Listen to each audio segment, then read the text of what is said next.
Am I audible?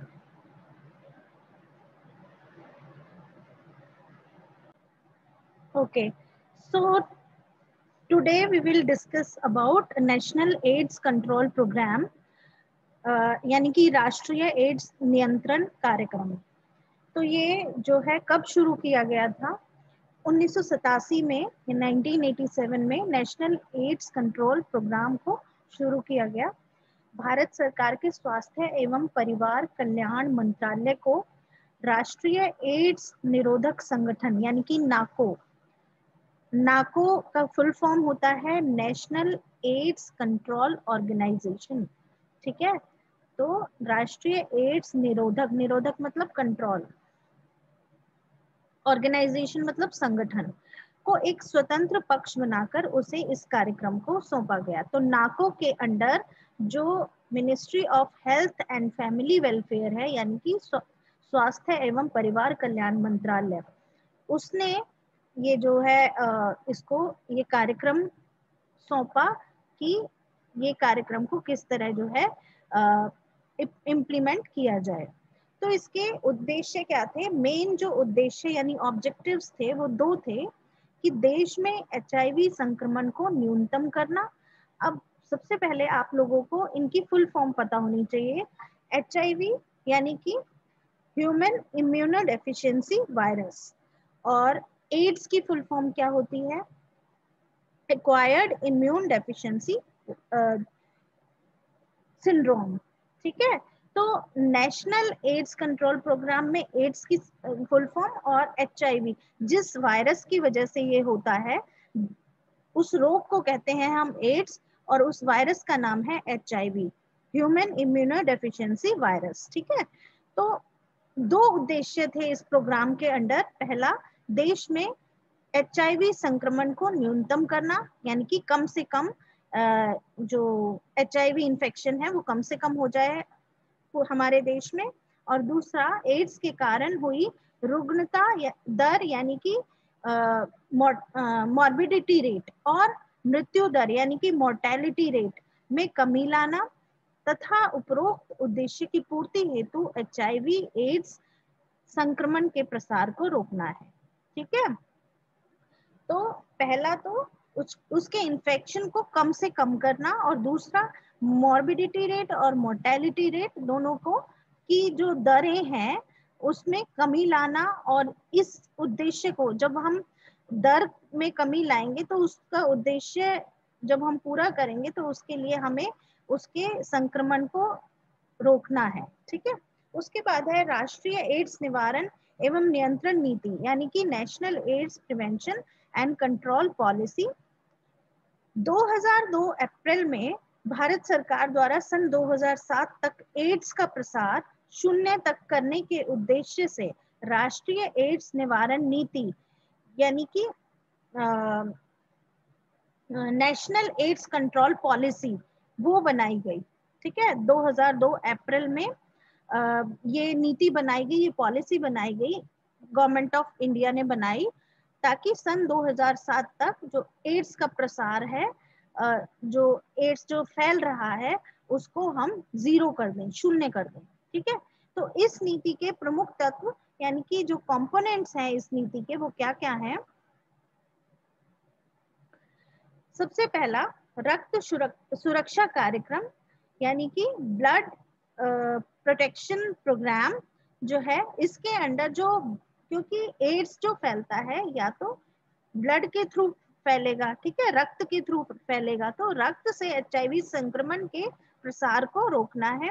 दूसरा, HIV का परीक्षण एवं परामर्श, जो HIV के लिए जो भी टेस्ट होते हैं, ठीक है, या काउंसलिंग जो है वो जगह जगह सेंटर उसके लिए बनाए जाएं, तो HIV का परीक्षण जांच हो सके जिसमें, और परामर्श सलाह ली जा सके, काउंसलिंग की जा सके, और जो HIV के पेशेंट्स हैं, एड्स के पेशेंट्स हैं, इसमें जांच के पूर्व तथा जांच के पश्चात उपयुक्त परामर्श सेवाएं शामिल हैं।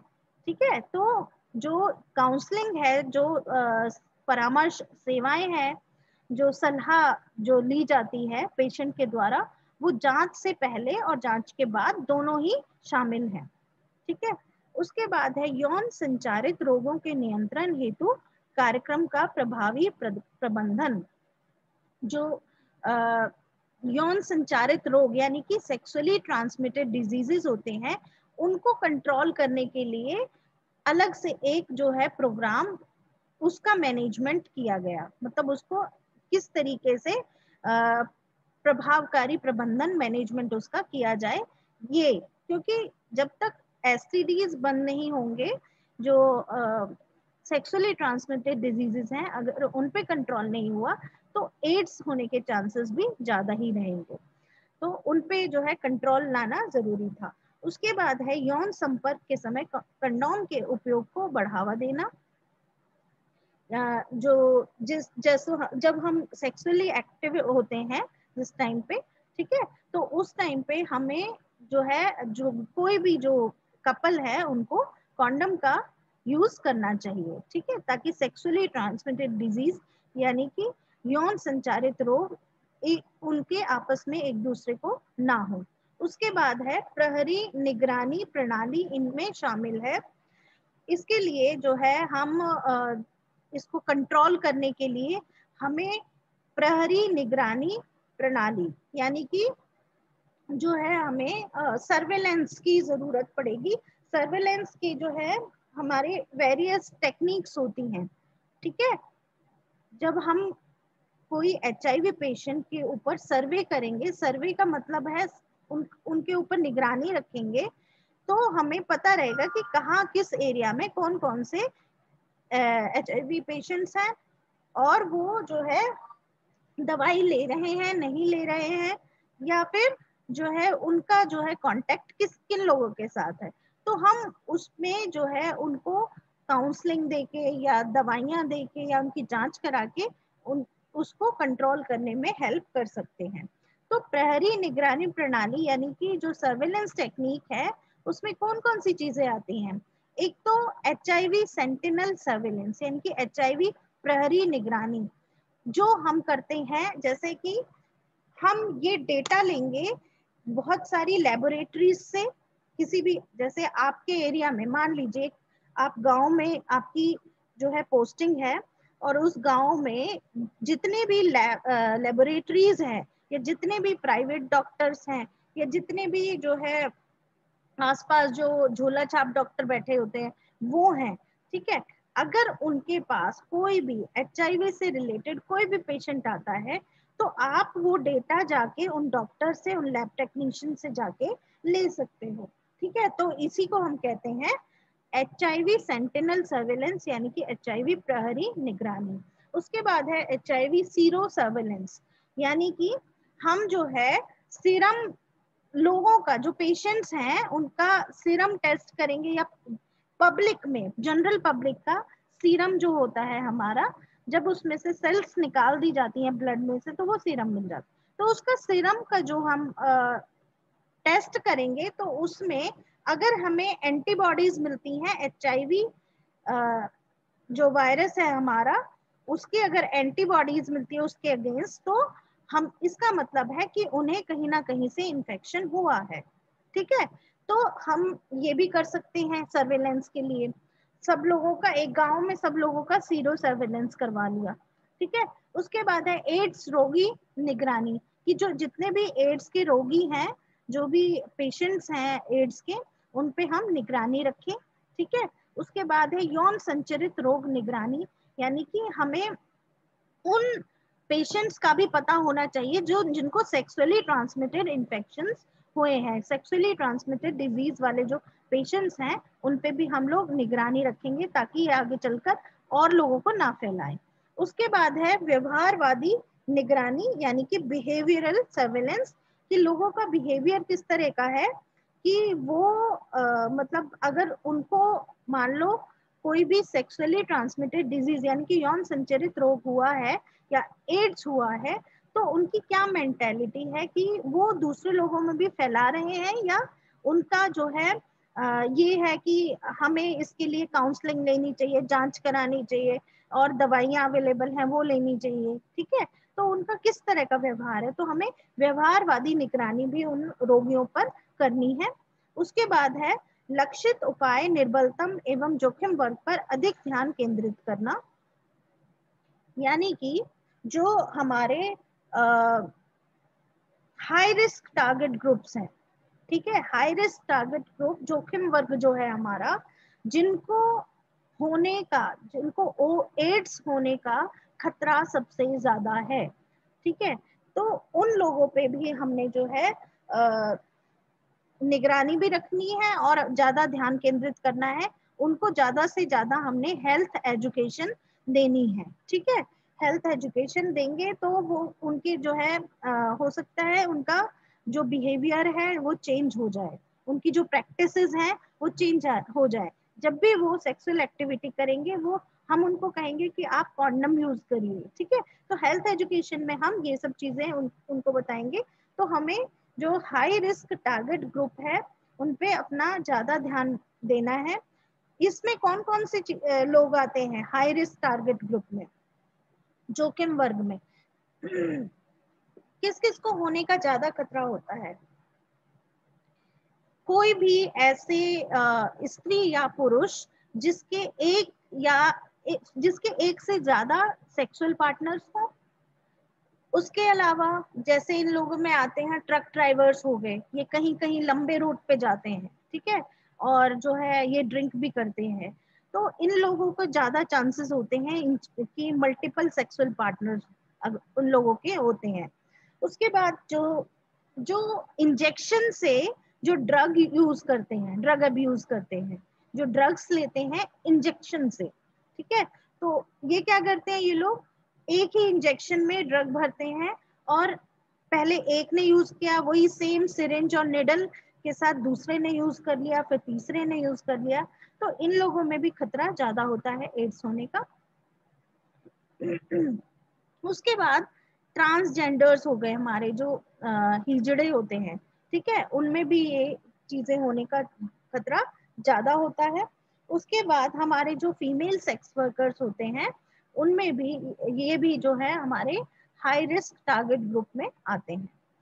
उसके बाद है हमारा विद्यालय एड्स शिक्षण कार्यक्रम प्रारंभ करना, कि स्कूलों में ही जो है एड्स से रिलेटेड हेल्थ प्रोग्राम जो है वो शुरू करने चाहिए, ठीक है, जो स्कूल टाइम से ही बच्चों को इसके बारे में जानकारी दी जाए ताकि आगे चलकर वो कोई गलती ना करे, ठीक है। उसके बाद है हमारा सूचना शिक्षा संचार एवं सामाजिक जागरूकता अभियान चलाना। सूचना इंफॉर्मेशन, शिक्षा एजुकेशन, संचार कम्युनिकेशन, यानी इंफॉर्मेशन एजुकेशन कम्युनिकेशन के थ्रू, जैसे कि हमारे टीवी पे जो है इससे रिलेटेड जानकारी दी जाए, एड्स से रिलेटेड दी भी जाती है, आपने बहुत बार देखा होगा HIV एड्स से रिलेटेड कितनी सारी एडवर्टाइजमेंट्स आती हैं टीवी पे, आपके जो है जगह जगह पैम्फलेट्स लगे होते हैं, होर्डिंग्स लगे होते हैं, फिर जो है आपके इंटरनेट पे जानकारी अवेलेबल होती है, ठीक है। और उसके बाद जो है पब्लिक अवेयरनेस प्रोग्राम भी हमें चलाना चाहिए। इस पब्लिक अवेयरनेस प्रोग्राम में हम जगह जगह नुक्कड़ नाटक कर सकते हैं, ठीक है, स्किट कर सकते हैं, हेल्थ एजुकेशन दे सकते हैं लोगों को, ठीक है, जो गांव में जाके या कहीं भी शहरों में जाके, जो भी हाई रिस्क जैसे ट्रक ड्राइवर्स हैं वहां पे कहीं जो है इकट्ठे, कहीं पे यूनियन इकट्ठी होती है, वहां पे जाके कोई हम इस तरह का कार्यक्रम करें जिससे कि वो अवेयर हो, पब्लिक अवेयरनेस हो, ठीक है। उसके बाद है माँ से बच्चे को HIV प्रसार को रोकना, यानी कि जो क्योंकि ये जो एड्स है ये माँ जब बच्चे को दूध पिलाती है तो उसमें भी होने के चांसेस होते हैं, या फिर जब लेडी जो है प्रेग्नेंट होती है उससे बेबी में होने के चांसेस होते हैं, ठीक है, क्योंकि जो हमारी जो नाल होती है अंदर, जो माँ के अंदर को बच्चे से जोड़े रखती है प्रेगनेंसी टाइम में, क्यों, तो माँ का ब्लड और बच्चे का ब्लड वो दोनों एक दूसरे से मिलता है जाके, तो इसलिए HIV होने का चांस यहाँ पे भी होता है। तो हमने इस पे भी फोकस करना है कि अगर माँ संक्रमित हो गई है, माँ को एड्स हो गया है, तो वो बच्चे को भी हो सकता है, तो हमें उसको रोकने के लिए कोई ना कोई उपाय करना पड़े। उसके बाद है एंटी रिट्रोवायरल उपचार। अच्छा, ये माँ से जो बच्चे को HIV का प्रसार जब हम रोकते हैं तो इस को हम बोलते हैं PPTCT। PPTCT लिख लो ये, यानी कि P for prevention of parent to child transmission, ठीक है, यानी PPTCT, prevention of parent to child transmission, ठीक है। तो ये हो गया। उसके बाद है हमारा एंटी रिट्रोवायरल उपचार, यानी कि एंटी रिट्रोवायरल ट्रीटमेंट, इसको हम ART भी बोलते हैं शॉर्ट फॉर्म में, ठीक है। ये कुछ चयनित हॉस्पिटल में एड्स रोगियों या HIV संक्रमित महिलाओं या 15 वर्ष से कम आयु के बच्चों को जो है यहाँ पे उनका उपचार किया जाता है, एंट्रो रिट्रोवायरल ट्रीटमेंट इनको दिया जाता है, जिनमें एड्स डायग्नोज हो चुका है जांच होने के बाद। उन रोगियों को यहाँ पे जो है उनका जो है दवाइयाँ दी जाती हैं, मेडिसिन ट्रीटमेंट शुरू किया जाता है। और उन दवाइयों में अभी आपको लिखना है कौन कौन सी दवाइयाँ आती हैं, ये आपकी बुक में नहीं दिया हुआ, तो लिख लीजिए उसमें। टीनोफोविर, TENOFOVIR, इसको शॉर्ट फॉर्म में TDF भी बोलते हैं, ठीक है। उसके बाद है दूसरी lamivudine, LAMIVUDINE,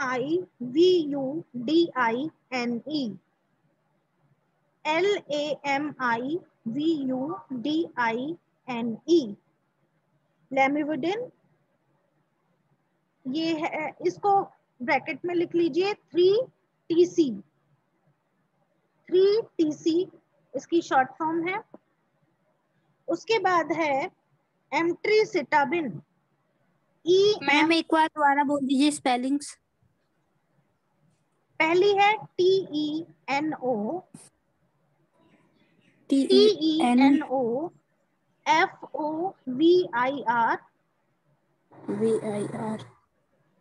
TENOFOVIR,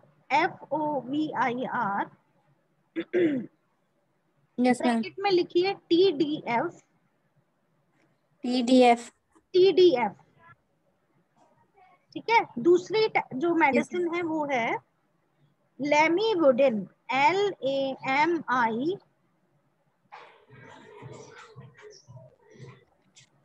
yes ma'am, LAMIVUDI, TI, LAMIVUDINE, NA। Bracket में लिखिए 3TC, ओके मैम। थर्ड लिखिए EM, प्लीज अपना EM, माइक ऑफ कर लीजिए, मैं बोल रही हूँ, आराम से बोलूंगी। EMTRI, EMTRI, CI,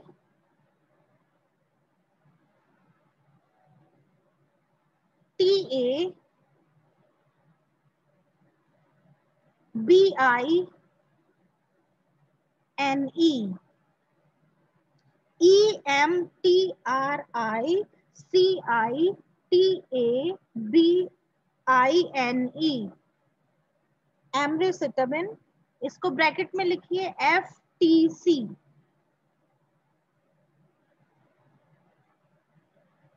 FTC।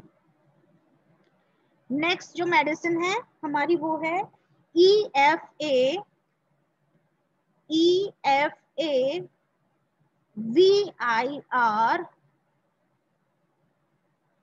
EFA VIR, ENZ, EFAVIR,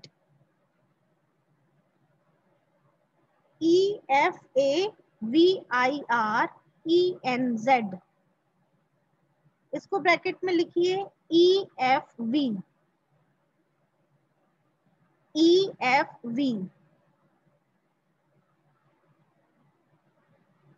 ठीक है। तो ये 4 मेडिसिन हैं जो कि हम एंटी रेट्रोवायरल ट्रीटमेंट में देते हैं एड्स के पेशेंट्स को।